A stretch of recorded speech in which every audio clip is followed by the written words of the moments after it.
Okay, good morning everyone. I am your teacher for oral communication. My name is Teresa Demia Cabatos. I will be with you for the next two and a half months. Okay, so I hope everybody will be able to get through this topic successfully. Okay? First, start with a prayer. Let us put ourselves in the holy presence of God, in the name of the Father, and of the Son, and of the Holy Spirit. Amen.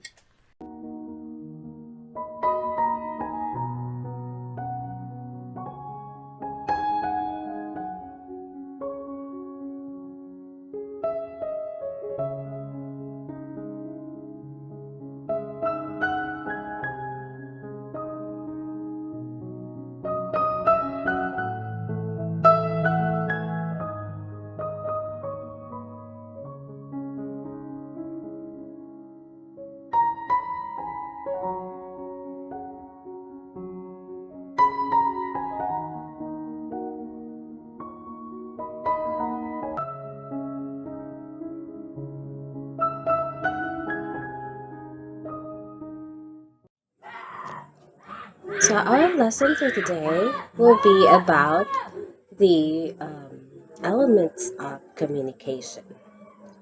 So at the end of the lesson, you are expected to A. Identify the elements of communication. B. Discuss the functions of each element. And C. Participate actively in group activities. Okay, so before we go into our lesson proper or the discussion, I would like to have or give you an activity first. So I'll give you about 5 minutes to do this activity. I want you to group yourselves into at least 5 members. Okay, so 5 members per team. So there will be like 4 teams in our class. I want you to look for your own group. And then the name of the activity will be Pass the Message. Okay, so in this activity, you will be given a sentence in which you are going to pass this message to the next person. So it's like relaying the message to the next person until the last person will receive the message. And the last person who receives that message will tell or say that message to me, and I will check if this has the exact words in it, and whoever has the exact words on the sentence, then they will win. And of course, you will get points for winning this activity.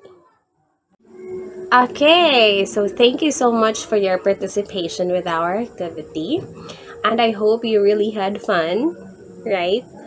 Okay, so I have here follow up questions about the activity. So, number one, what can you say about the activity that we had? Yes, Pedro? Very good, right? So, it is basically trying to know kung asa taman ang inyuhang or unsa mo mag-relay sa message kung sakto ba, straight to the point, walang dagdag, walang bawas, dili pareha ni Marites, right? Punan dugangan ang message. So in this kind of activity, bawal ang magpuno o magdugang o magbawas kay dili pa mao ang inyong di mo madaog, right? Kay di mao ang message na naabot.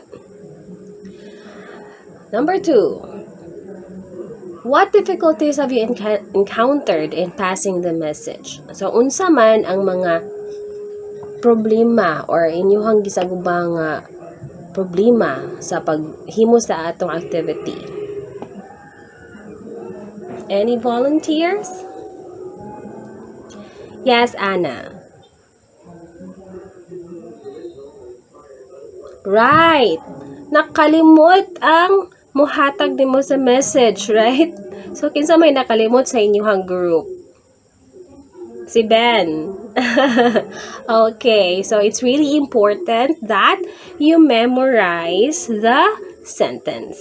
Kay, kung naay nakalimot, then, ag-ending na, magbuot-buot na gama sa mga words sa sentence, kunya, di na mao ang moabot sa tumoy. Right? So, na-alter na ang message. Okay, very good. Next question. Who is the most important person in the line? The first, the middle, or the last person? So, in aning a kind of activity, naaba daw ang kung kinsa ang pinaka-important nga person sa line. Yes, Jen.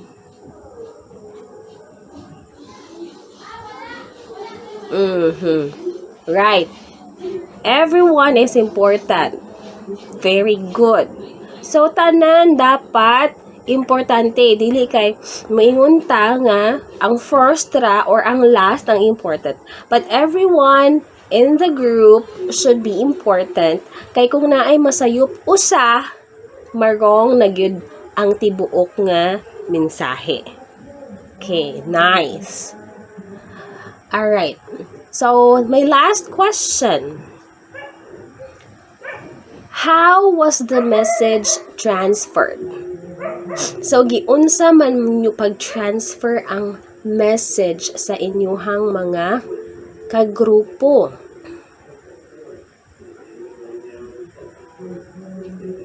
Through whispering. Very good, Claire. Okay, so nag-whisper mo, right? So, it's a form of communication. Alright? So, after having our very fun activity, we will proceed to our lesson proper for the elements of communication. Please listen very carefully so we will be able to understand the process and the elements of communication. Alright, communication is divided into elements which help us better understand its mechanics or process. These elements are the following.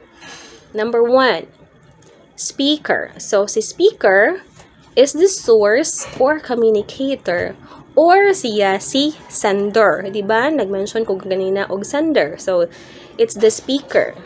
So, the source or communicator or sender of the information or message. The communicator initiates the process by having a thought or an idea that he or she wishes to transmit to others. So, mauna si sender. Kung kinsa ang unang musturya, siya mao ang source sa information or sa message, mauna siya si sender. Okay? Number 2, the second element, we have the message. Okay? So, the message is the information, ideas, or thoughts conveyed by the speaker in words. So, mao ni agmensahe, right? Nga gisulti sa speaker or sa sender. So, whether it is written or spoken or in actions, gestures, or symbol. Basta unsay mensahe. Ug moingon si speaker. Okay, that means, okay ra ba? Carry bells, diba? Na mga inana nga, mga word ninyo, carry lang. Okay.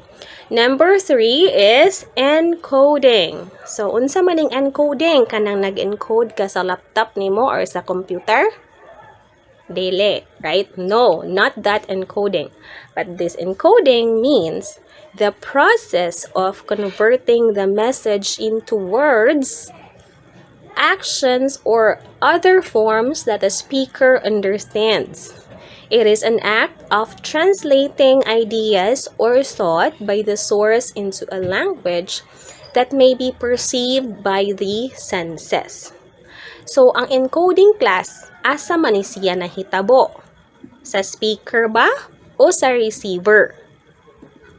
Ha? So, ang process of converting the message man, kinsa may nakadawat sa message. Right?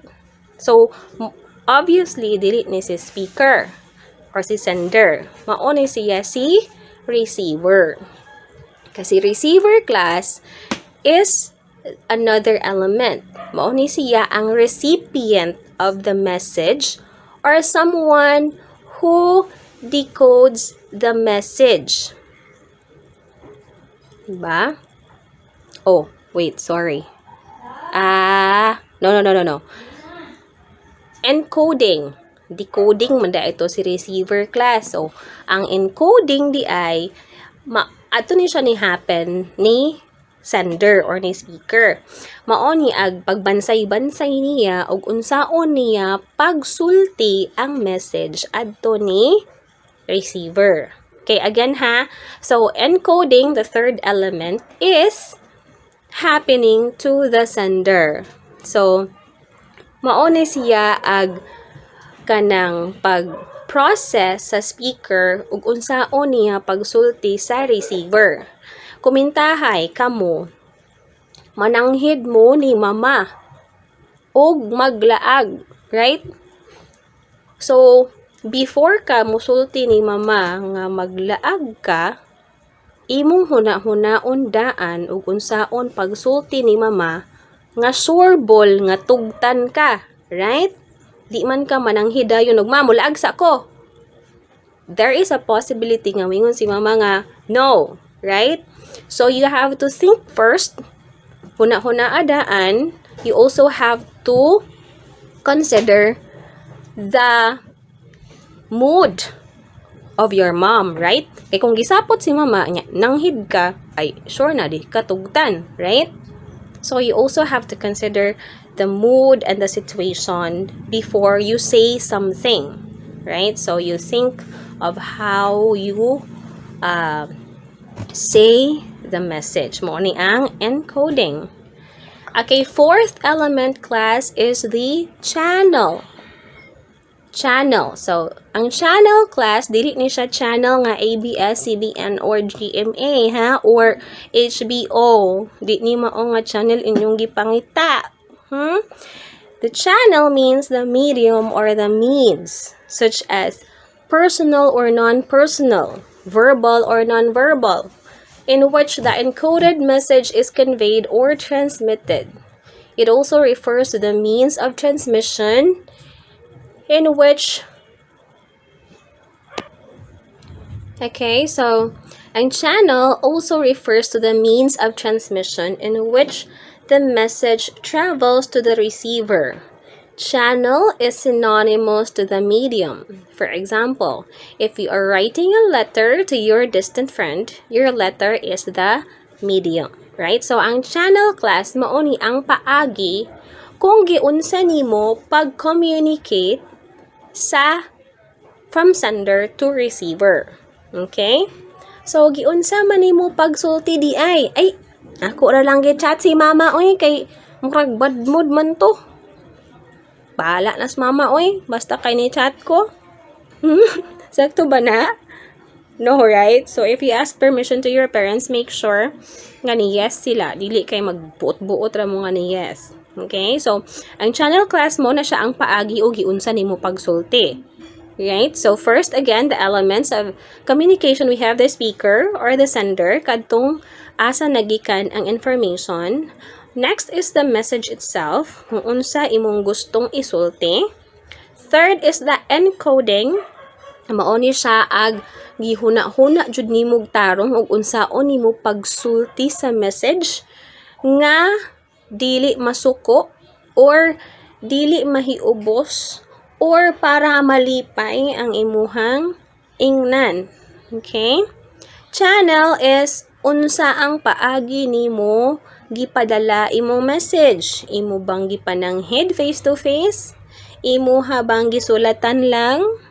Imo habang gichat lang or nanawag ba ka? Okay, so mao na siya ang channel. The fifth element class is decoding. So, mo ni siya si decoding class. The decoding is the process of interpreting the encoded message of the speaker by the receiver. It is to understand the meaning of a received information in your own language. So, di ba ang encoding class, adto to siya mahitabo ni sender. Di ba, unsa ko niya pagsulti. Karon, ani na punta sa decoding. So, kani si decoding, ani ni siya nahitabo ni receiver. Right? So, iyahang gi-process o giunsa niya pagdawat sa imuhang gisulti. Right? So, iyahang gisabot og unsa ang imong gisulti niya. Kintahay na iningon nimo og day, I love you. So, dili gud kang mag-expect sa receiver nga moingon dayon og I love you too, right?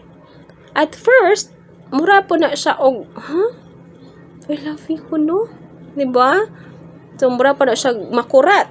And then, maghuna-huna pa na siya. Maghuna-huna o sa kanya tagaan og tubag, right? So, that part wherein naghuna-huna ang receiver is already decoding.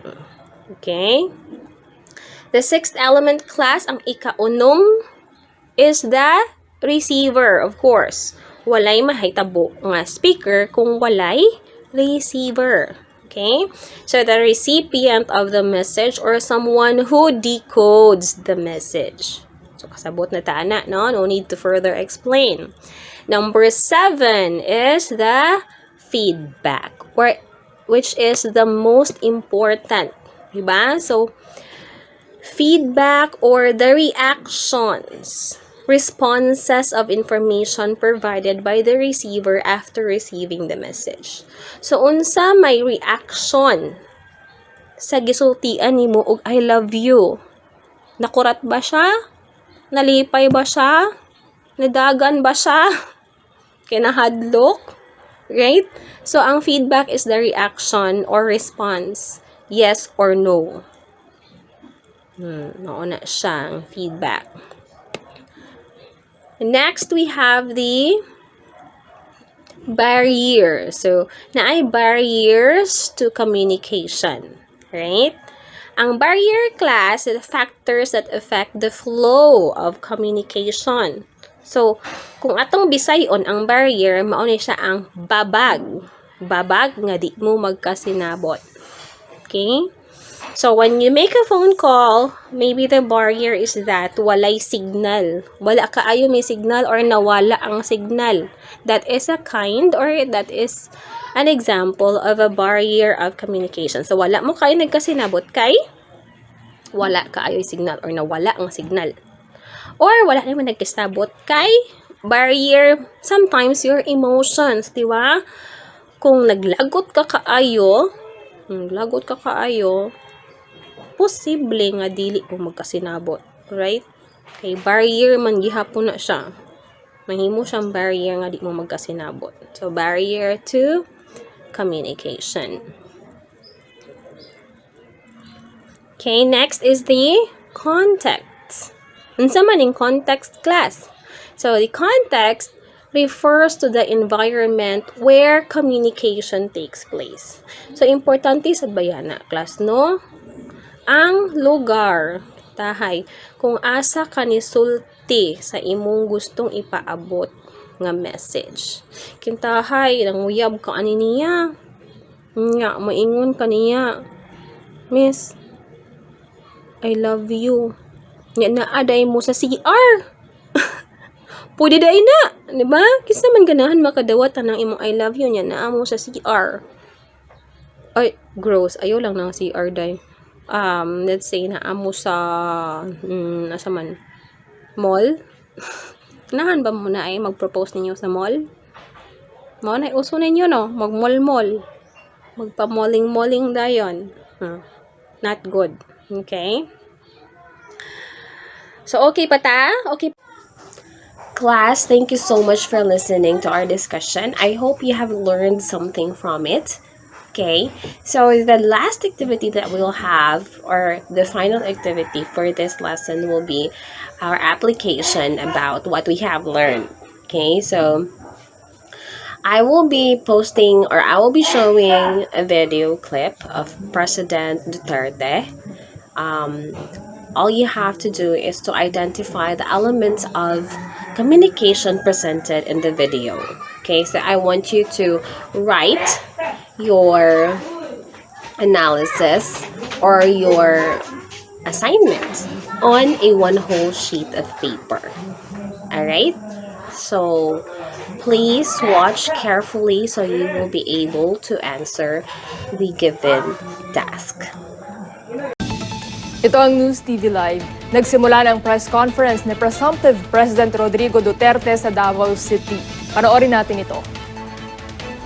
A worker in government, I must impress upon you that mindset of mine na ako trabahante lang sa gobyerno, and there's no reason to give too much adulation sa akin.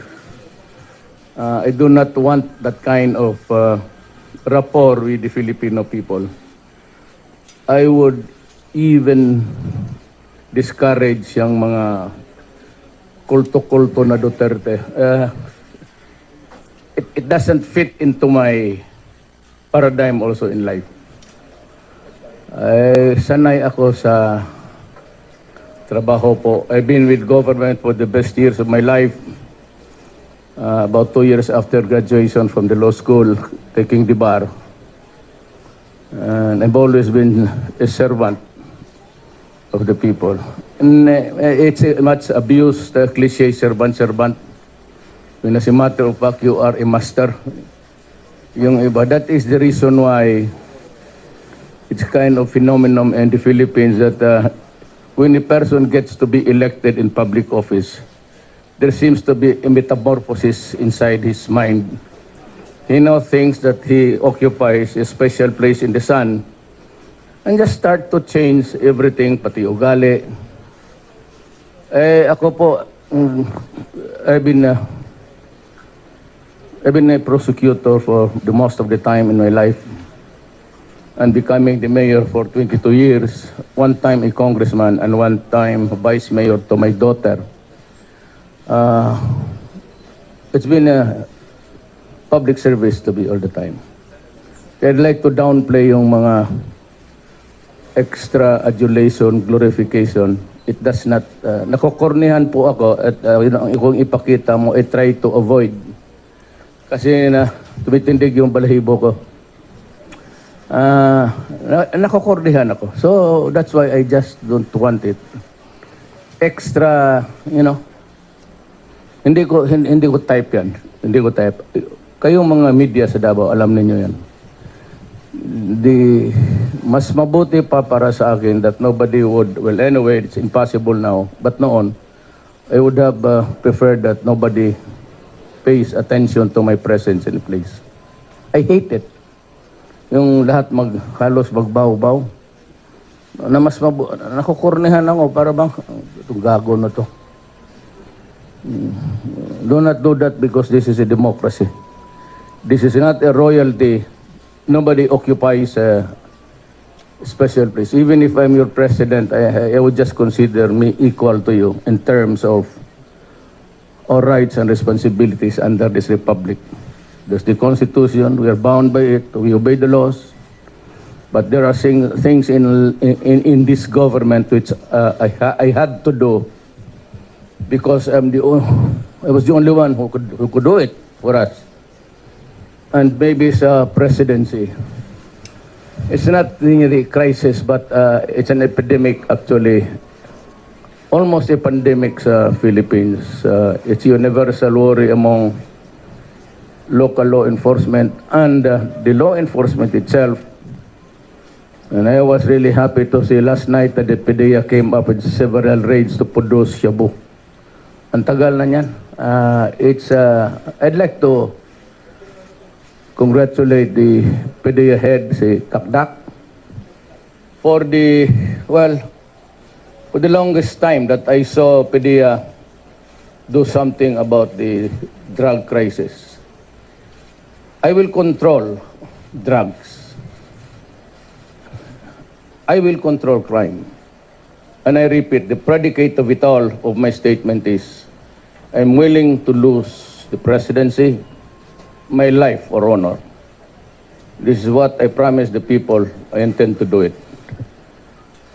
Yung wala namang ano, if you have no time, if you really are doing nothing except to criticize, you might as well just write and stop messing up with me, because I have this sacred promise to save the next generation from the evil of drugs. Yan ang priority ko. We work simultaneously with the economic managers of this country. I hope Sonny Dominguez would, he has had so many misgivings in the past about my offer, but I hope he would reconsider and accept it. He's going to get the finance department. Now, my classmate sa law school, who was really our valedictorian, Art Tugade, would get the DOTC. He's good. He has been connected with the Delgado brothers before. He was a working student. Aral kami. But he was already a big guy. He was our valedictorian. Then maybe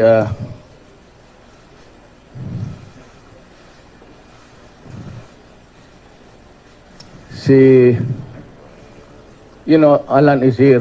Where's Alan? Alan, dito ka na. No, below na. You are my vice president.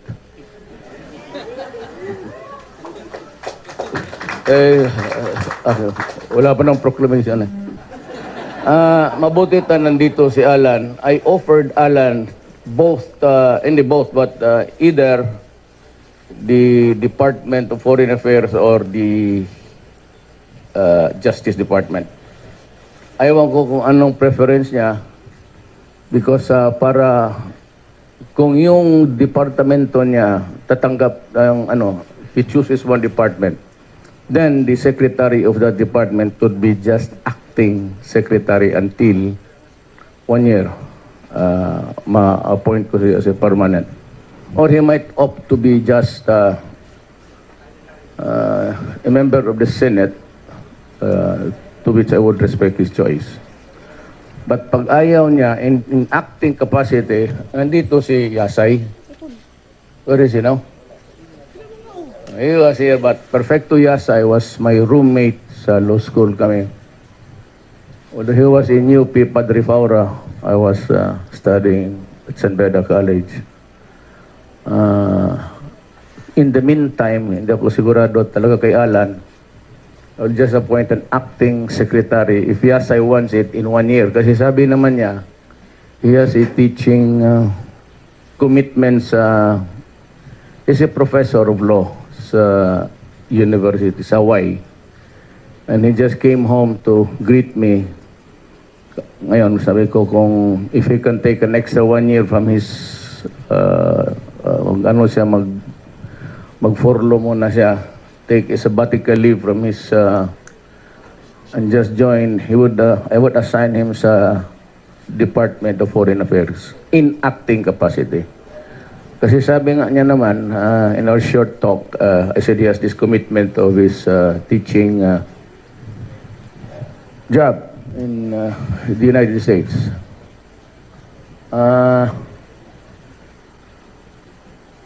Ang ibibigay ko sa Communist Party of the Philippines, if they decide to join my government, open yung DAR, DNR, labor if they want. Kasi sabi na pinaka-oppressed ng yan. So they are the most vigilant group in the Philippines about labor. So they would get it. And DSWD. At marami pang iba. But those are the only departments I can concede to them. .4. Maganda na. And marami pa namang sabi nila. But, before I forget, yung lahat, except yung mga secretary pati undersecretary, which they would really come with great credentials, by the way. I'll get it from the younger generation. mga undersecretary, yung work course, I hope they would have the how would you call it, predilection for work sa government. I would offer them by way of allowances na lang because salaries are controlled so that I can bring in parity the pay of the private sector. I cannot hope to get talents pag ganon ang sweldo ng kababa ibigay. So, maybe I have to increase the emoluments by way of allowances na lang. Sa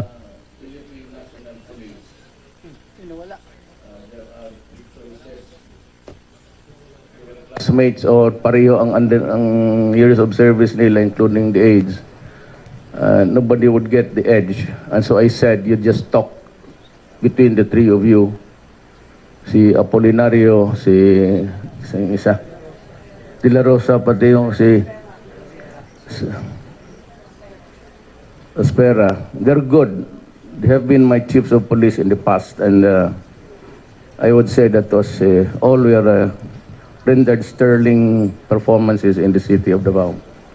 They are honest, they are not corrupt, and they follow orders. The number one sa police ngayon is integrity. For all of their chat-chat dyan about corruption, I've been a prosecutor for 10 years and mayor for 22 years. Awa ng Diyos, wala akong kung saan nilang kukuha yung kuha.